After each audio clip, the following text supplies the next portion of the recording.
Disclaimer. You will hear the phrases Super Turtle and Turtle be used interchangeably throughout the video. This will be clarified shortly. Chapter 1. What does it mean to turtle? How is it done?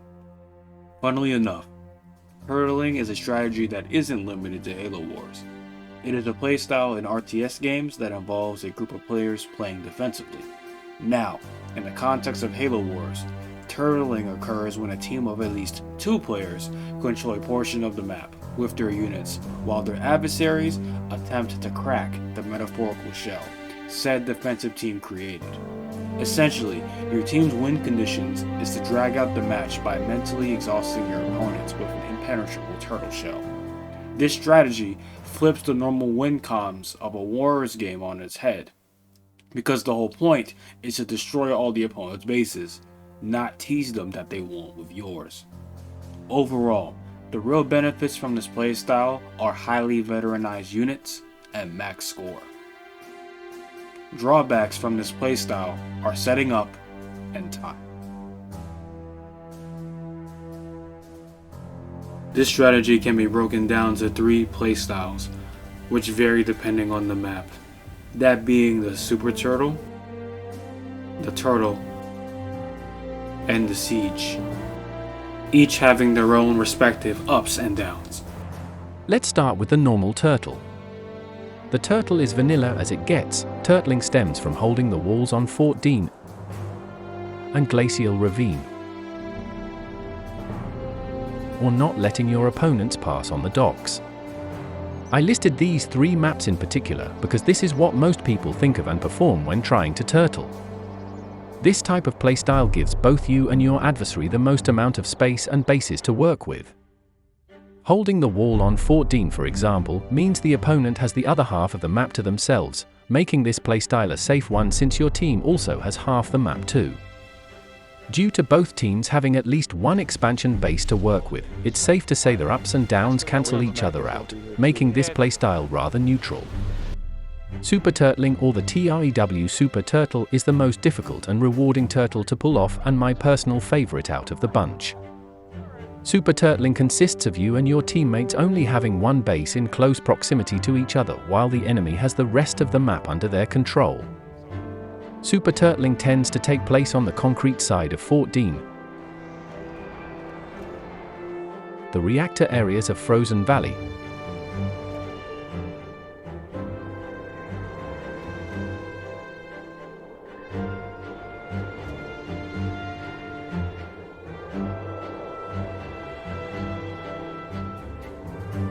the island bases on Terminal Moraine, and in ultra-rare cases the Outer Ring on Exile. Being limited to one base will test both your team as well as the enemy. The only real benefit is psychological, since being on the last base may push some to keep throwing units at you simply because you're on one base. The downside to this playstyle is obvious. Current objective: survive. The Sage, essentially the Super Turtle flipped on its head. You and your team have the entire map camping outside the opponent's main base area, either leaving them with an expansion base or not. Despite this playstyle favoring your team the most, it also makes it significantly easier for your opponents to resign. You can only do so much on 1 to 2 bases. In my opinion, the Siege is the least rewarding playstyle out of the bunch. For those who really care about winning, this is definitely for you. Please be mindful, all of this hinges on the lobby's skill level.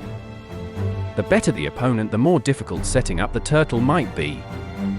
It's best to assess how good your enemies are before trying to turtle, since you're kinda nerfing yourself when performing any of these styles excluding the Siege. Chapter 2. Which map can we turtle on? What's the best one to turtle on? To answer the question, you can technically turtle on every map from Blood Gulch to Exile. To keep things simplistic, however, we all know most games take place in 3s, so let's start there. I'll categorize the 4 3v3 maps and the following maps, going from easiest to most difficult out of a 10 rating. This out of a 10 rating is in regards to setting up and performing it, starting with Glacial Ravine. Glacial Ravine is the easiest 3v3 map in the entire game to turtle on. The map has two large sections separated by a small mountain range. The only way for ground troops to get to the enemy's side is bypassing a small opening in the middle of the mountain range, which is fortified by energy walls, in which troops can be garrisoned. Any cutter snagging the walls can single-handedly halt entire ground forces from reaching the other side, excluding sneaky air pushes or pelican assaults. On paper, Glacial Ravine is the best map to turtle on due to the funneling nature of its design, with the only ways to break a turtle is through sneakily transporting units in blind spots and/or having a superior leader combo. You can do the 3-base true super turtle, which my friends and I have done, and it is absolute hell.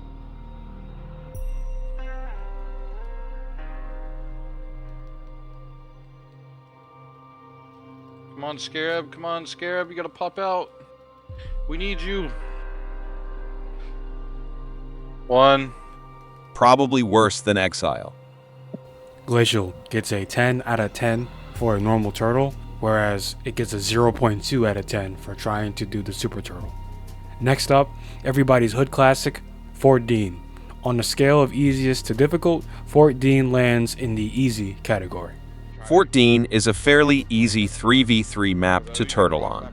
Similar to its glacial cousin, the very center of the map is bisected by 2 energy walls in the middle and side walls.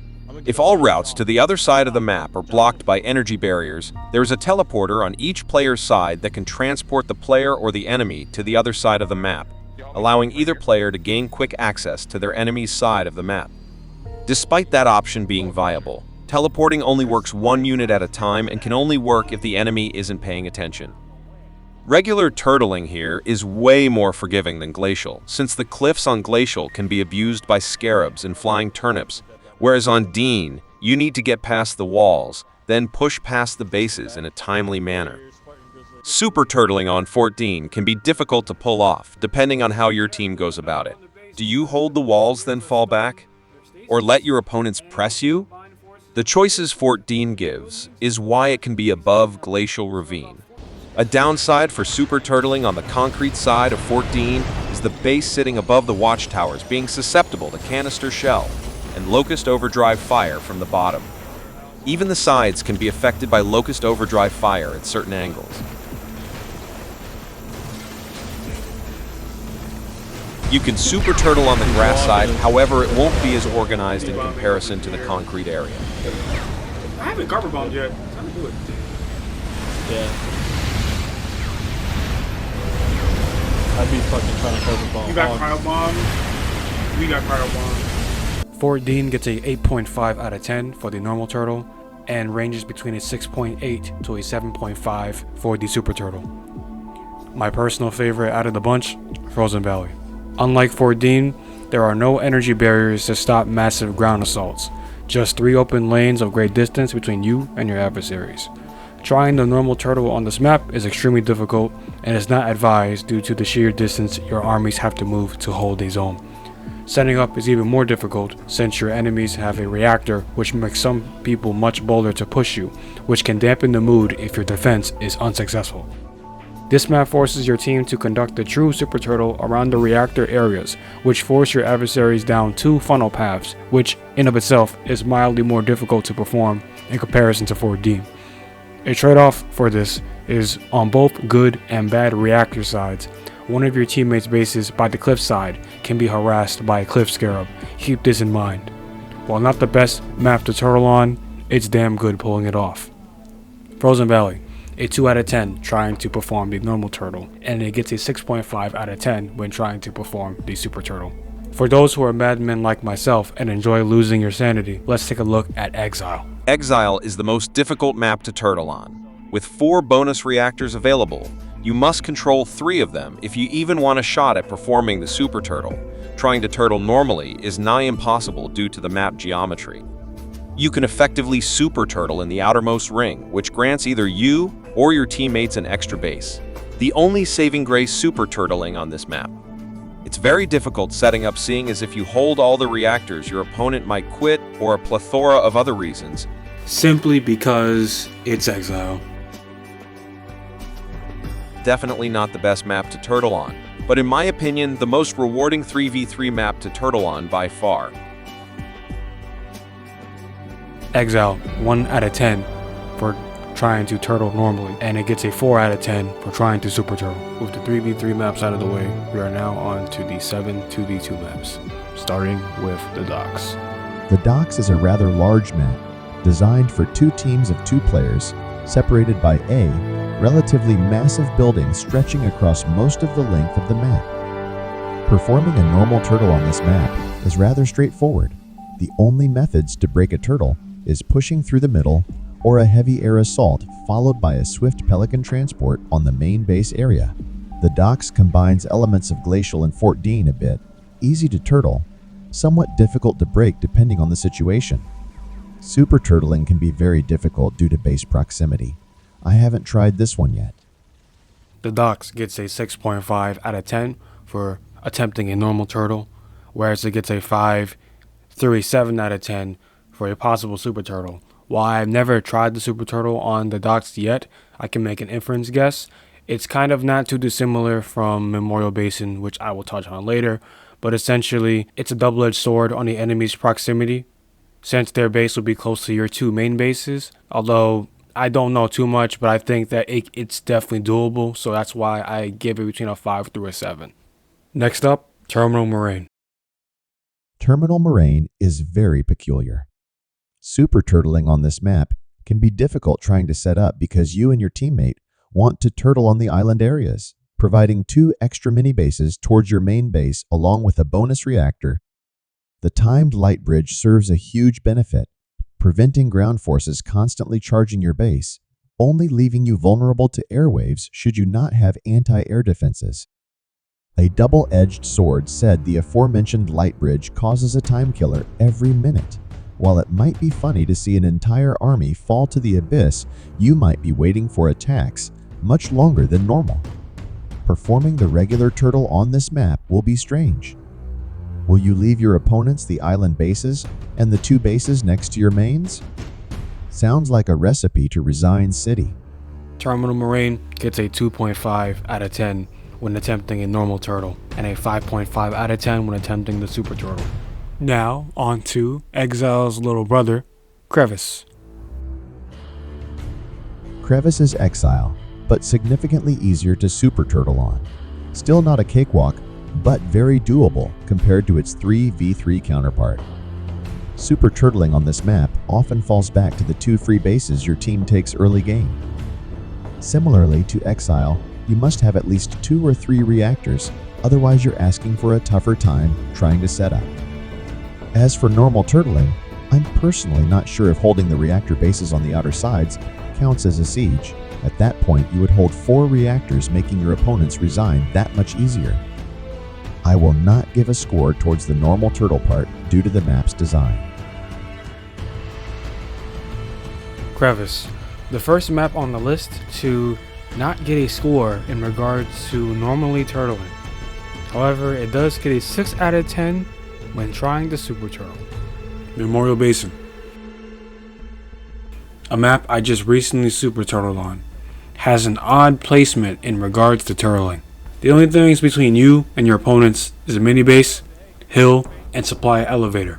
Similarly to Crevice, I will not give Memorial Basin a score towards normal turtling due to its map design. Do you let the opponents have the supply elevators and all the mini bases, or just the ones on their side? At that point, you're better off taking them out. Super turtling, however, is a different beast altogether. You and your ally can super turtle by the free base area. Strange? Yes. Dumb? Maybe. Easy to pull off? No.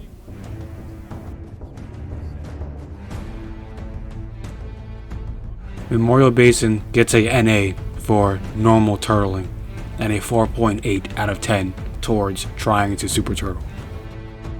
On to Repository. Repository, or as Death Toaster calls it, Repository somehow fuses the issues of Memorial and Crevice, again making regular turtling nigh impossible. No score for the same reasons. Your team can super turtle using your main base spawns with one teammate having the free base. Setting up the super turtle is much easier thanks to no stupid hooks influencing play. Repository gets a NA for normal turtling and a 6 out of 10 for trying the super turtle. Honestly, there isn't too much for me to say about Labyrinth and Beasley's Plateau, so I'll put the two together. As you see on screen, I have Super Turtle footage of Labyrinth with Epic Ninja, and I do not have any footage for Beasley's Plateau. You can Super Turtle on both maps, definitely. So the thing is, I will give them the same score of a weird out of 10, as it's kind of strange. Nobody likes Labyrinth, and we all love Beasley's, but when trying to Super Turtle, there's a lot of things that just don't make sense when trying to turtle here, so I can't even give it a score in that regard. And of course, I cannot give it a score for trying to turtle, but honestly, it's just weird trying to turtle on these maps. I have no explanation. I will try to get some footage for Beasley's Plateau for another Super Turtle video, but that's in the future. I have no idea. Unfortunately, I will not be covering the 1v1 maps simply because there isn't much to cover. Excluding farming the Flood on release, if you already have that much of an edge on someone to turtle them, why subject yourself to ones? Of course, super turtling or sieging the opponent is fine, but the lack of bases and options are even more restrictive compared to 2v2 maps, let alone 3v3 maps. What can you do trying to turtle on Blood Gulch? Like, for real, seriously. And are you okay letting your opponent control the mega turret on Tundra while trying to super turtle? To each their own. I do like the 1v1 maps, but I don't think there's much to say when trying to turtle. If you want me to cover it, I'll make another video for it. I just don't think that it's necessary in this video. Chapter 3. How to set up for a super turtle. Setting up for turtling needs to be a unanimous decision amongst your teammates. Highly advise you do not turtle with randoms. Going back to the first chapter, assuming you and your team are on the same page, it all depends on the map, leader composition of both teams, enemy skill level, veterancy, economy, and patience.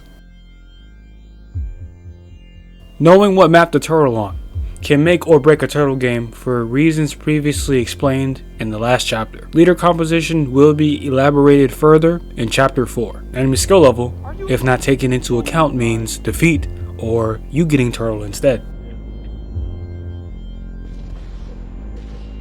You want veterancy simply because it's half the reason of turtling in the first place. Economy, a factor most overlook, that can make a turtle game very annoying for your ally if mismanaged. And lastly, patience. This, like with anything else, comes with experience. If you're new to this game, don't expect a godly super turtle on your first try. Some people are too aggressive, then resign while you're setting up. Others rarely attack. Then you have those that resign the moment they realize a turtle is happening.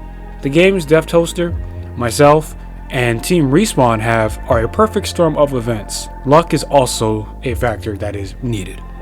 With all of those elements combined, setting up is fairly simple. You and your team choose where to defend, and you don't move from that spot. Before reaching that point, in the early game, try to get veterancy by eliminating as many rebel bases as possible. Designate at least one teammate to this task while the others build an army to defend. Make sure to scout frequently to minimize the risk of being caught off guard. Rushing is another way of setting up, depending on the situation. If you're successful in setting the enemy back, it will increase your chances for turtling. Essentially, a delicate balance of a push and pull method, pressing your enemy by ways of taking an expansion base down, knocking out supply pads, followed by letting your opponents breathe whenever it's necessary. Being too aggressive can kill your enemy's morale, leading to a premature resignation, whereas being too passive puts everything up to chance. Finding the right balance falls back to experience and patience. Should everything be all fine and dandy, and your team is prepped for defense, where do you position your units? Using Fort Dean's Super Turtle area for reference, you want to allow the enemy's armies to focus on the base, ignoring your units. Using Cobras as an example, this is a framework where you generally want to place your Cobras and Wolverines to minimize losses. Chapter 4. The best leader for the job. From this point on, what I say is a byproduct of experience with countless trial and error. Use this as a guideline. I'll rank all 6 leaders using 2 categories: Turtle Maker and Turtle Breaker, going from worst to best. Starting with rank number 6, Sergeant J. Forge. Despite growing to appreciate the legendary guy, Forge is unfortunately the absolute worst leader to turtle with should the enemy team have a Cutter or Anders. The only two saving graces you'll have when turtling as Forge is the economic edge early and late game, along with Cyclops should your entire team be UNSC. His Copper Bomb can be useful on stationary targets, infantry, and buildings. However, a Cryo Bomb and Mac Blast greatly outperform everything the Copper Bomb does. One cool thing about turtling as Forge is if you're able to get a 13-star tank, get Grizzly. Now it's 14. Other than that, do not upgrade to Grizzly normally. Trying to turtle as Triple Forge is an absolute nightmare. I have a video on that and it was a blast. If you're a madman like me and my teammates, give it a go. For turtle breaking, Forge's economic edge is why he doesn't get a fat 0 in this category. If you upgrade to Grizzly, you're shooting yourself in the foot. The only possible way I could see that being viable is possibly against an all Covenant turtle, but staying on power turret is much better when trying to candy glitch bases. Because of this, Forge gets a 1.5 out of 5 for Turtle Maker and a 1 out of 5 for Turtle Breaker. Number 5, Arbiter. Surely, while a decent choice when turtling, ranks the lowest within the Covenant faction. For clarification, this does not mean he's a bad choice. The Arbiter leader unit is the best for putting early game pressure on adversarial expansion bases due to his ridiculous rage glitch, outspeeding the Brute Chieftain and Prophet by far.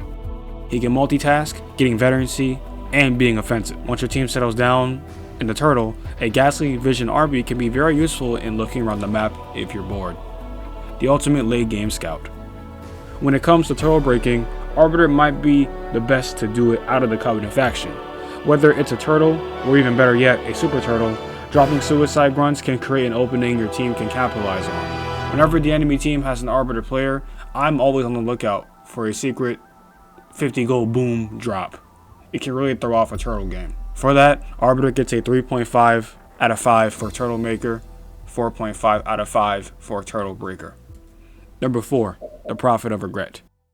Dear humanity, we regret being a solid choice for turtling. We regret being the best leader on Glacial Ravine, and we most definitely regret putting him at number 4 for reasons I'll explain. Hoorah! The Magnanimous Prophet's rank is interchangeable with the Arbiter and Brute depending on the situation. Turtling against a full UNSC team, he can be rank 3. Holding the walls on Glacial against a full UNSC team, he could be number 1. On the flip side, should there be some type of Covenant UNSC combo on the enemy team, he can fall down to number 5 due to a Vampire D-Bomb special. However, should you be turtling against an all-Covenant combo, if you don't get rushed to oblivion, he can be ranked 4th. The Prophet can be very annoying to deal with, whether you're trying to make or break a turtle. Flying past walls or cliffs never ceases to make me laugh when it's on my team, yet rage when I see an enemy do it. Don't get me started on a 3-star Prophet. Prophet gets a 3.9 out of 5 for Turtle Maker and Turtle Breaker. At number 3, we have the Brute Chieftain.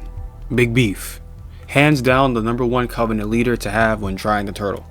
This is thanks to its health, making him a mini Scarab boss when engineers are over him. There are plenty of times I've seen players ignore a whole Scarab trying to kill a 3-star Brute. He can deal with Spartan tanks, Scarabs, and tank Mac Blast all his own, along with pulling Vulcans. This can lower enemies' morale when done right. For that, Brute gets a 4 out of 5 for Turtle Maker and a 3.8 for Turtle Breaker. The next 2 leaders are so good for turtling, their positions are easily interchangeable. They both tie for first, however a rank is still required, starting with Professor Anders. Professor Anders is not to be trifled with. Her benefiting from half-price, half-time upgrades makes the turtling process far easier. Gremlins are extremely valuable for defense as well as offense. The Cryo Bomb in some situations can be even more useful than a Mac Blast if you're able to crowd candy glitch an army of tanks, hunters, ODSTs, whatever ground target is unfortunate enough to get caught in the cold. In certain situations, you can even 2v3 with Anders if necessary. For turtle breaking, what I said earlier for the Cryo and Gremlins is applicable here. Anders can create the most openings out of all the leaders with just a Cryo Bomb alone. Maybe somebody is too full of themselves and send a 13-star tank out all alone, Cryo Chain Amp. A 3-star Prophet leaving the turtle shell? Crowd debuff stasis.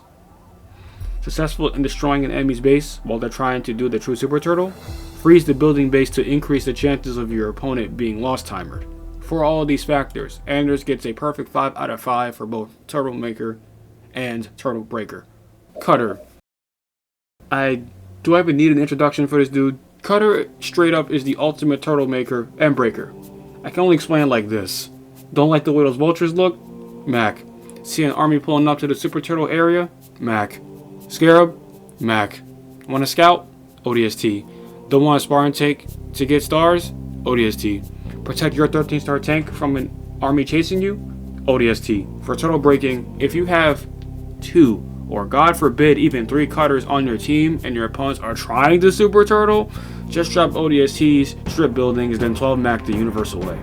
Cutter gets a 5 out of 5 for both Turtle Maker and Turtle Breaker. You just cannot fuck with a cutter at all. And now on to the best leader combos. The best leader composition to have when trying to turtle consists of a team of at least 1 UNSC, 1 Covenant. Why? UNSC bases generally have stronger buildings and slightly better units that can accumulate the most veterancy, whereas the Covenant bases are slightly weaker but have higher populations and better healthcare. Essentially, having both factions will cover for their respective weaknesses. All UNSC or all Covenant turtle games generally prove to be more difficult pulling off, for reasons explained earlier.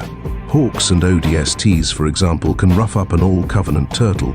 Meanwhile, triple UNSC combos can suffer from a UNSC Covenant combo, depending on the situation. By all means, choose any team you like. I prefer to go random and turtle with what's given. Here are some ideal teams to turtle with, and teams I recommend not to turtle against. Ideal teams to turtle with are Cutter, Anders, Brute, Prophet, Anders, Double Cutter, any Covenant, Triple Cutter, RB, Forge, Anders, and Double Brute, Cutter. Not so ideal teams to turtle with are Double Forge, any Covenant, Triple Forge, and Triple Prophet.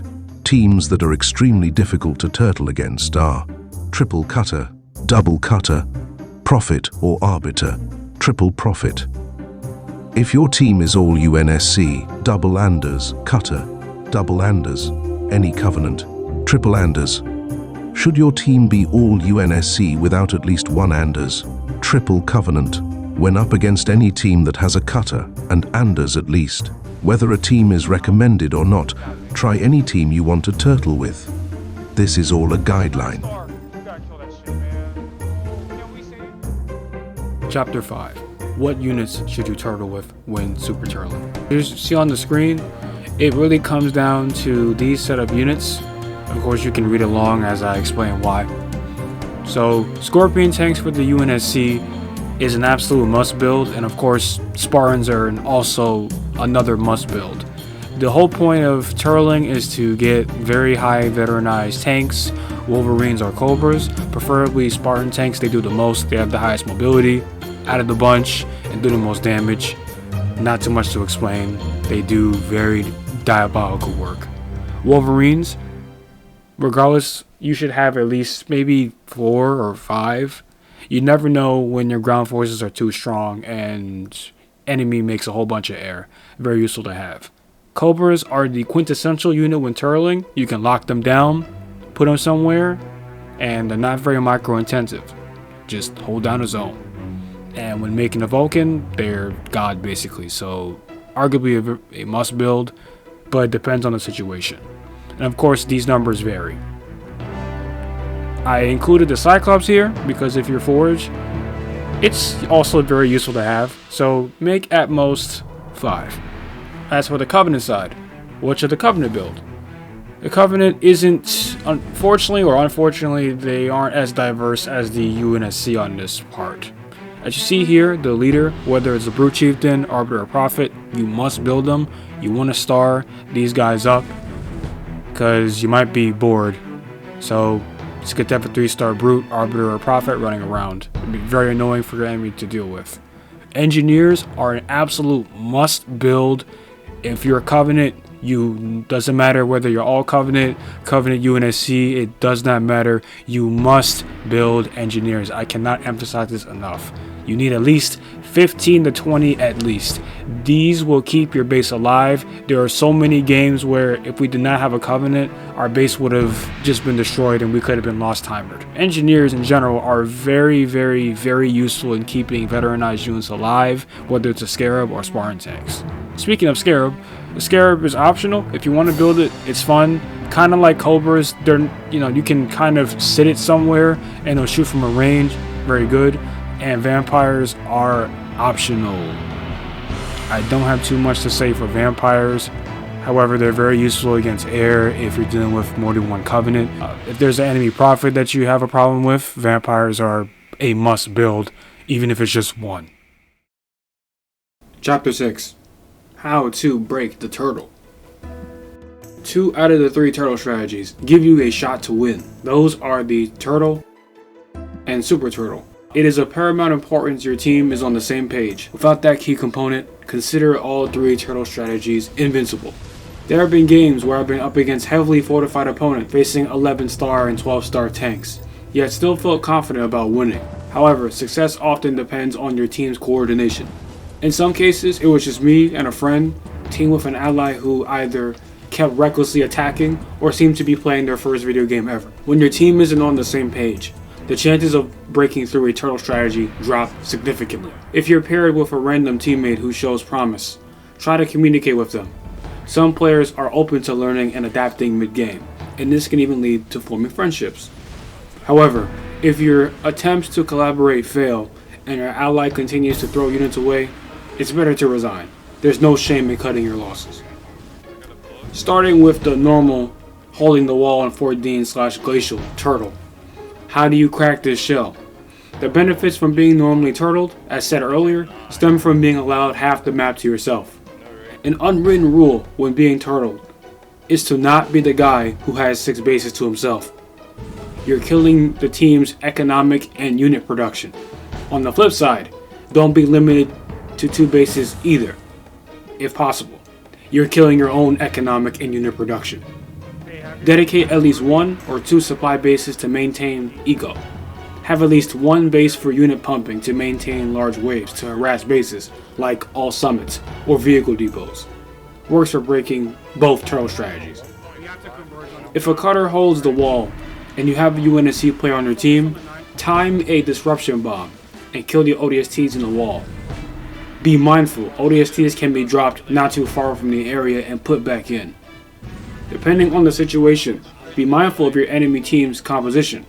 Should there be a Covenant on the enemy team, attempt to hit any Covey base that's not over 2 shields. If you have a UNSC teammate, candy glitching Covenant bases is much faster compared to destroying UNSC ones. Should the team be all UNSC, go for the weakest leader in the setup. If there's a cutter at all, try to knock out his dual reactors. Having an invisible arbiter dropping Suis can break early stages of turtling. Regardless of what point the turtle is, once you break the wall, it's a race against the clock to destroy as many bases as possible. Try to move as a conglomerate of 3 armies. This can scare off 13-star tanks when done right. As for breaking the super turtle, your chances of winning are much higher seeing as the opponents are on 1 base. To win, you need to put the enemy on a loss timer. Picture your adversaries performing the 3-base true super turtle on Frozen Valley, for reference, with a very ideal double cutter Anders combo to work with. Using my recent 2v3 super turtle footage, here's what their team comp could have done better to maximize their leaders, which ironically isn't too much of a real change. Apply this to any double cutter or double UNSC combo. Make vultures. I'm serious.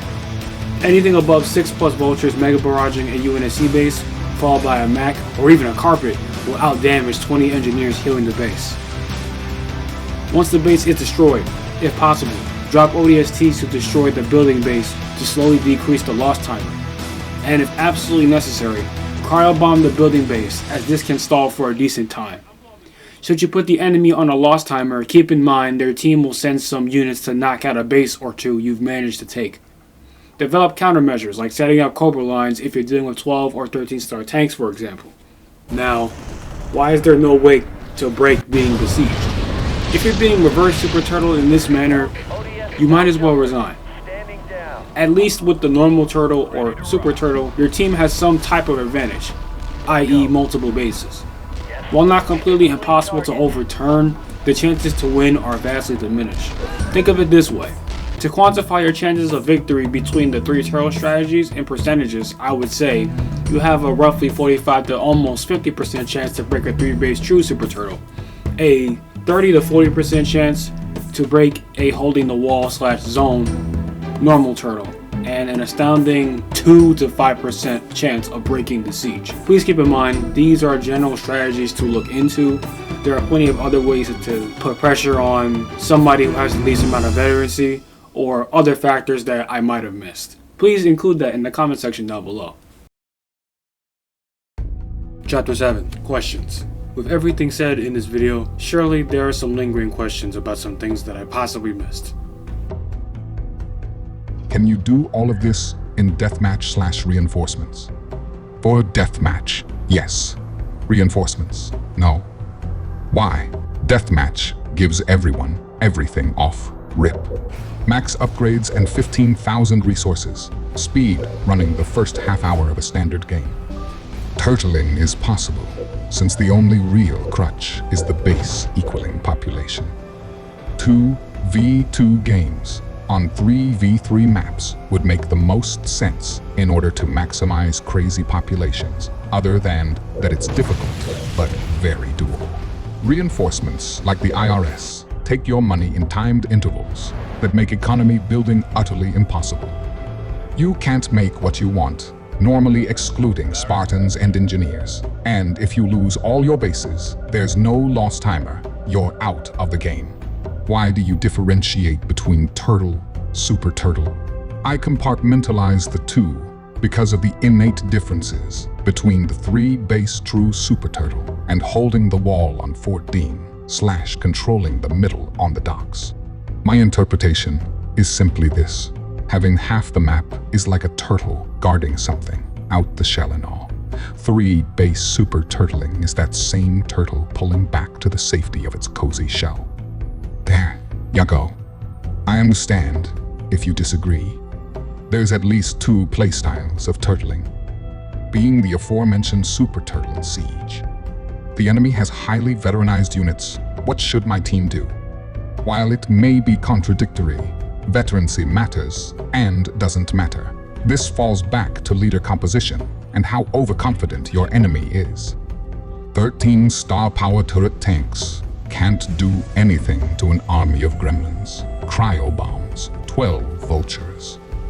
If you can surround said tanks with suicide grunts, you'd be very surprised at the results. 3-star scarabs, hero units, can all be destroyed with coordinated efforts, but it will cost you half your army at least. Try going for bases and putting your opponents on a lost timer to increase the chances of your enemy being distracted. Our leader comp is dogshit compared to the enemy. Should we still try turtling? Completely up to you. It's high risk, high reward. I'm trying to turtle as Triple Forge.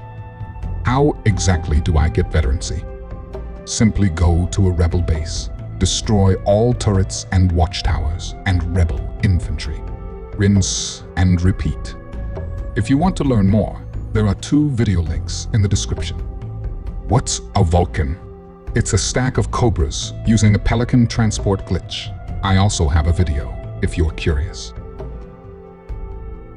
And that is it. Thank you for watching the Super Turtle Guide video. I don't know what I'm going to call it by the time the video comes out, but very much appreciated. I've been working on this for months. Please like, share, subscribe, all that good stuff. I'll have the links for the other videos, like the variancy videos and all that other stuff. So thank you very much. Anti-Wave signing out.